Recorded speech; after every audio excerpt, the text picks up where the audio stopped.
Uniform civil code से मुताल्लिक़ उलमा, जमीयतुल उलमा और मुस्लिम पर्सनल्लाह की तंजीमें बार बार ये कह रही हैं कि भाई ईमेल के ज़रिए से अपनी राय भेजो कि हम यूनिफॉर्म सिविल कोड के ख़िलाफ़ हैं। अफसोस, मुल्क में 25 करोड़ मुसलमान, 15 करोड़ मुसलमान, लेकिन कितने फॉर्म पहुँचे?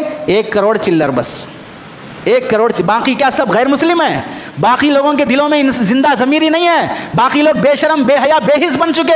हमारा फरीज़ा नहीं है? क्या मतलब है मुस्लिम पर्सनल्लाह का? मेरी बेटी के निकाह, तलाक, खुला, वसीयत, मीरास, इन सारे मसाइल में अल्लाह और उसके रसूल की ज़िंदगी के मुताबिक गुजारना, ये मैं फ़ैसला कर रहा हूँ। अगर मैं अपना फॉर्म सबमिट नहीं करूँगा तो मतलब मैं ज़बान हाल से कह रहा हूँ, मेरे आने वाली नस्ल के निकाह ज़िना में बदल जाएँ, मेरे आने वाली नस्ल के तलाक मंदिरों में और कोर्ट और अदालतों में फैसले हुए जाने लगे, मेरी आने वाली नस्ल को मीरास इस्लाम के मुताबिक, हिंदू राष्ट्र के मुताबिक होने लगे, मैं इस सब पर राजी हूं।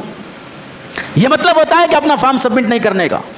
मस्जिदों के बाज़ शहरों में, बाज़ डिस्ट्रिक्टों में हमने देखा, अगर जमीयत का सदर बनना है, फलां तंजीम का सदर बनना है, उलमा भी ऐसे लड़के मरते हैं जैसे जंगल के दरिंदे लड़के मरते हैं। और हाल यह है कि आज जब उन्हीं तंजीमों की तरफ से बात आ रही है कि भाई अपनी आवाम को लेकर ये काम करो, तो फिर किसी सदर की जूं नहीं रंगती है, सिर्फ ओहदे चाहिए बस, अपने ज़मीनी लेवल पर, ग्राउंड लेवल पर कोई काम नहीं करना चाहिए।